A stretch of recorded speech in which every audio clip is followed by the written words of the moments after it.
Don't worry, the cow's fine. And welcome to Littleton Railway for this progress update. So a lot's happened since my last progress update about a year and a half ago. I say a lot has happened, it's also been very slow, so a lot has happened slowly, which is the way it seems to be when modelling a railway. But the most noticeable thing is the farm is here. This is the Hornby Scaledale Home Farm range. I'm lucky enough to have the full set, the cow shed, the barn, the stables, the tractor shed and the house. I think it's really nice, very happy with it. So as we can see, it's a nice simple layout. I looked at some aerial photographs of farms to figure out the positioning of the buildings, settled on this layout with a farmyard. So we've got an area where we can have milk collected or sheep loaded, unloaded onto the back of a lorry or whatever. We have the far path up to the cow shed, so I've done that as a dirt track to show it's well trodden. And then another gate there through to a hill that will be covered in sheep. I decided, because that's quite steep, sheep would be okay on that. Cows probably fall over, like this gentleman here. He's probably had a bit too much cider. Obviously I've got tractors. So in my imagination there's perhaps a field off somewhere that gets ploughed or something, maybe up here off behind the trees that will go up there. There'll be crop fields or whatever, but that's it. The farm is in place. Finishing touches still need to be added, so I still need to do so I've done a little test here where I've added some spring grass over the top of the summer grass. Gives it a nice look. I love the feel of it, nice and velvety. Try and give it some sort of like shaggy edges, so a bit of an uncut area. And of course bushes, trees, all need adding in. The sheep need adding in, and the rocks around the tunnel mouth need to be painted to actually look like rocks. But the farm is here. I love it. It's the best piece of scenery that I've ever done so far. Next we have Old Common Station, so I'm pleased to say work has now started on Old Common Station. Changes are I now have all the platform sections needed to make the full platform, so you can see it as it is. So it's long enough to take a 3 carriage train with an engine, or 4 carriages with the engine sort of hanging off the end of the platform, and the points of position so that can happen. And also that's one end of a passing loop, the other end being up there. So this will incorporate a passing loop, a decent sized station. I'm not going for fully realistic, like an 11 carriage train or something like that, because that would be 12 foot of platform, which is going to be half the loft, and then I'll need the other half just for track so that it can go off scene. And also just in terms of cost of carriages, when you consider these carriages were like 30 quid when I bought them, they're retailing now for like £50. So you're looking at £500 for 10 carriages just to make a train. No, I'm not doing that. But yes, I now have my platforms in place and ballasted as well. The bridge is also a new addition. So although this is based around Bitton Station, and I have the plans here from this great website Signal Box, they have junction plans and stuff for stations. So as I've gone for like loosely based around Bitton Station, if you imagine it but mirrored, so flipped over that way. So we have the station, we have the goods shed, and then we have all the point work up there, which will be here. I'm taking out a few sidings just because I want space in this area for lorries and wagons and whatnot, maybe some bushes perhaps to sort of like border, give this frame it nicely. But yeah, so I'm dropping 2 sidings, and I'm not doing the passing loop on here, but I am retaining the head shunt and 2 of the sidings, and this is in approximately the correct position. Down at Avon Valley Railway, the goods shed is now actually their engine shed, which I love. But this is in place. This station, Dent station from the Scaledale range, has been ordered, and I am expecting that in the next couple of days, so very soon I'll be excited to get that in, because I need to know how big that is so that I can work out where these points end.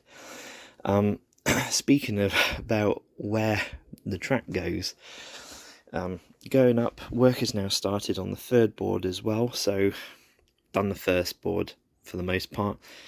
2nd board is in progress, 3rd board is started, and I actually need to, I was going to do this board by board, so going 1, 2, 3 in that order, but before I can do 2, I actually need to sort out the track for 3, because the exact position of the building here and the buffers and whatnot will depend on how these points all fit together. So Handley, Pico do documents that you can download, and then you can print off life-size versions of the points, so that you can check and see what you need before you actually buy it, which is great, because what I need here is about 50 quid, this double slip, which is very expensive, and obviously it's very costly to buy it, bring it home, open it up, put it in place, and then realise it doesn't work, especially when points are like £20 each or whatever. So I was originally going to go for all points there, normal turnouts, but instead I decided that I need to go for double slip there, because when it goes off this board onto the 4th board, my initial plan is that it will loop back round and go round to the other side to make a passing loop, so it would come in this way onto this station, which is currently just my storage table. I'll go on to that in a second. So once I've figured out the points here, I can then work out the position of the goods yard and then set that in place. And of course, so the goods yard is going to have to fit in between the points and the station building once I have the station building, so I need to sort all that out, and it'll be a case of doing the goods yard, car park, and then the road scene over there. But progress is coming along. As you can see, what have I got in the goods yard? So we've got the signal box for the goods yard, and the lamp lighter's hut, although I have those. I probably won't have those there because there is an LMS lamp lighter's hut, because Avon Valley Railway was a Midland line, so I want to get the LMS lamp lighter hut, and I will put that here most likely, because that's where it was originally in the 50s and 60s. The main differences between this and Bitton Station, apart from the lack of sidings, is I will incorporate into this a cattle dock somewhere, and I need to decide whether that's going to go on the platform or go off the side here in the goods yard, whether there'll be something like on ground level or something like that. As you can see, I've got a couple of cattle trucks there. These very old Triang ones, actually by Triang / Hornby. Triang made them first. Those ones are by Hornby, I think. Because of course I have the dairy farm at the back, and I want to load and unload milk churns and cattle in this area. So I have that. I also got the goods shed as well, so I've got the couple of vans and some people to go with it. Let's get close up. Look at him do some work. Lazy. And then also here I have a coal stage, so that could be used for either, loading up of a coal merchant's lorry, or loading up of the engine. There's the 3F, there's Maginty, sat there waiting in the sidings. A little bit sad and lonely because he's not actually connected to the rest of the track at the minute. But that's how I imagine it going. So the Ginty would come in with its train, drop off some full wagons, take away some empties, or take away some take away some cows or something. So yeah. Oh, something interesting. So you can see I've got a chap with a milk churn here next to the cattle wagon. So milk churns would normally go in vented vans, but they did actually use cattle wagons. When they went transporting cattle in them, they would put milk churns in the cattle wagons because they, of course, are naturally ventilated by design. So little bit of trivia there for you. So that's Old Common Station with the farm, and that's the progress so far. It's coming along, it's coming alive. I'm really happy now that I've laid that bit of track, because it allows trains to pass through the station, so I can come in, go through one board and then off into another, which is not something I've done before. It's just been going between the first and second board, back and forth, whereas now I can actually pass through a scene, which is nice to be able to see a train do that, so to come in from one side and then go off the other. There we go. Oh, and there's that's by Bachmann, the gate in. I love that little building. Just to mention, I will be putting lights in the buildings and interiors. I'll probably print something. That's a later job.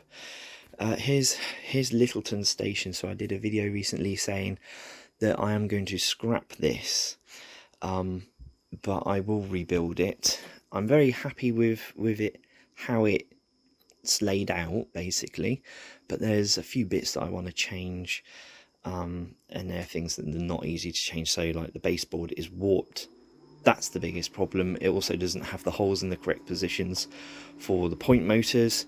That's also a massive issue. So yeah, so I'll salvage as much as I can from that and redo it from scratch. So it will come back. It will come back, and I look forward to redoing that. In equal amounts, I dread redoing it as well, because I've had it 15 years. It was my first trial. I was very happy with it.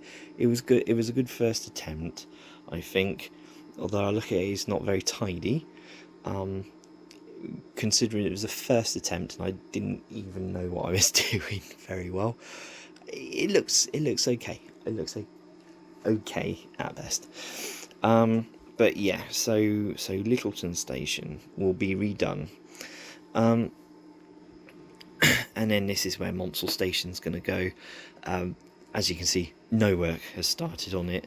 That piece of wood is not even going to form the baseboard because that is MDF. I'm using ply for my layout because of the issues I've had with that. That's put me off MDF properly. So that piece of board will get binned at some point. At the moment, it's just there to serve as a storage area. And so Monsell Station will be a 2-track through with some sidings. So there's an engine shed. I've got 2 engine sheds. I don't actually need to. I might need to get rid of one. That's the one in the style I like. That's one I bought cheap. I don't know what I'm going to do with that one. I like it because it's got the doors. I don't like it because it's got the wrong bricks.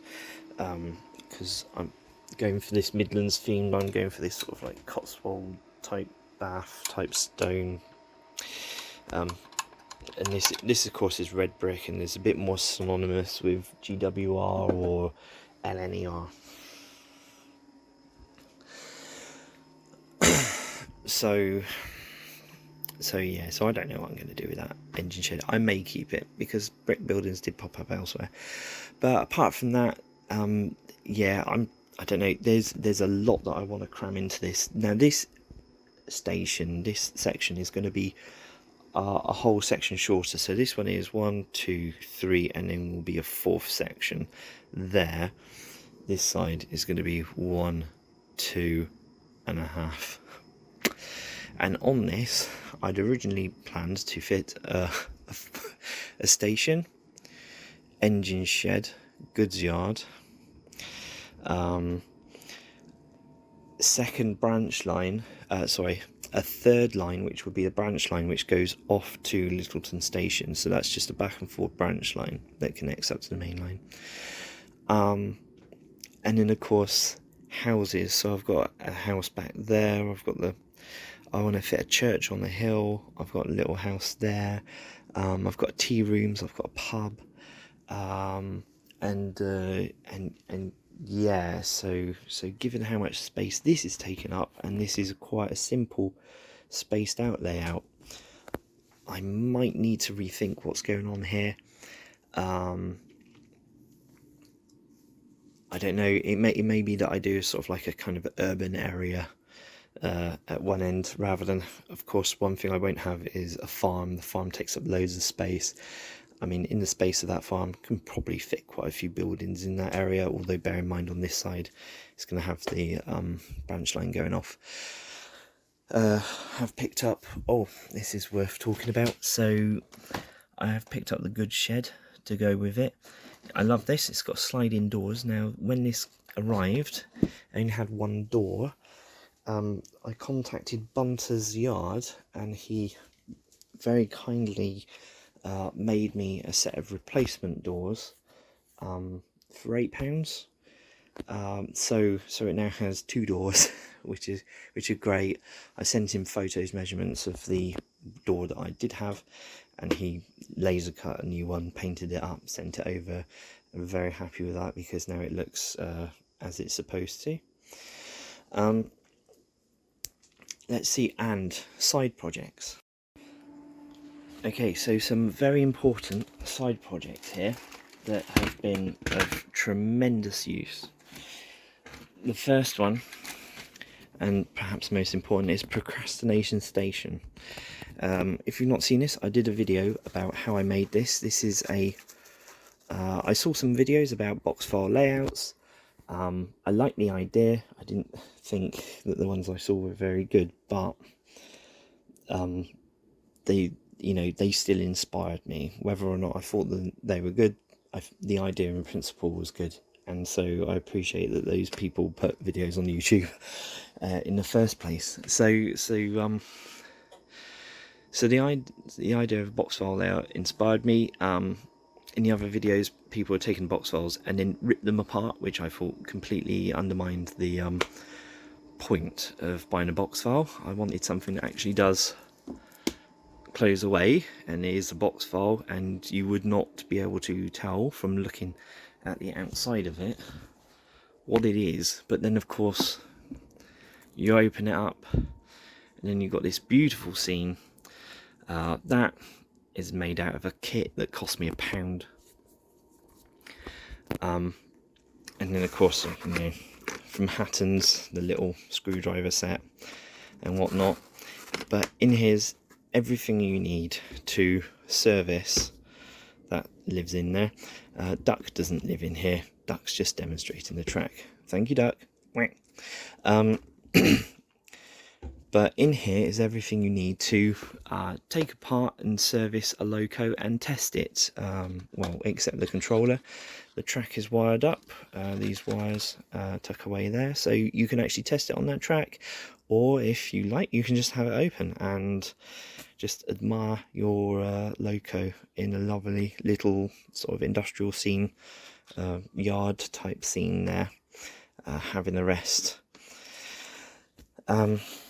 But yeah, this was very cheap to make. The lights, they were like a few pounds. The box was like £6, whatever, bits from here and there. But servicing locos is extremely important, as I've learned. I'd recommend watching Sam's Trains videos on how to service locos. They're really good.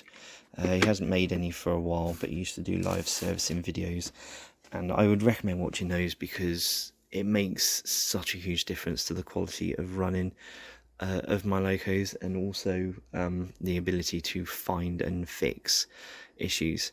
Other side projects, so buying bits and bobs on the side. So these random scraps that I'm picking up for like a couple of quid, I would really recommend doing this, because and this here, so what's useful is practice. something I didn't have when I made this was practice. That was all just off the cuff, and that's why mistakes were made. Whereas this time round, before doing this, I've taken scraps of wood, I've made little dioramas and things. Love making these little dioramas. So this one gave me a chance. So I already knew how to ballast track. That's why I haven't done it properly here, because I wasn't actually looking to ballast track properly. But on this one, I took some soil from a plant pot, from 2 different plant pots, and sprinkled it out because I wanted to see which soil looks most realistic. This is just a piece of scrap wood that I found in the corner of the loft. These are just 2 bits of cut track that I've got literally no use for. They're damaged or whatever. But they are but it's perfect for doing this, because if it goes, this tests scrap bit, you don't have to worry about it. You can throw it in the bin afterwards if you cock it up or make a mess or whatever. But this allowed me to practice doing static grass and doing different blends as well. So that's just the summer grass, that's just the spring grass, no, that's just the spring grass, that's a mix, and then the same mix is here as well, except on this one I took the summer grass and then I added the spring grass over it, using a kind of like a spray that I made. That allowed me to just test some ideas, some looks, and see what would work best on the farm. And I decided to go for the darker soil.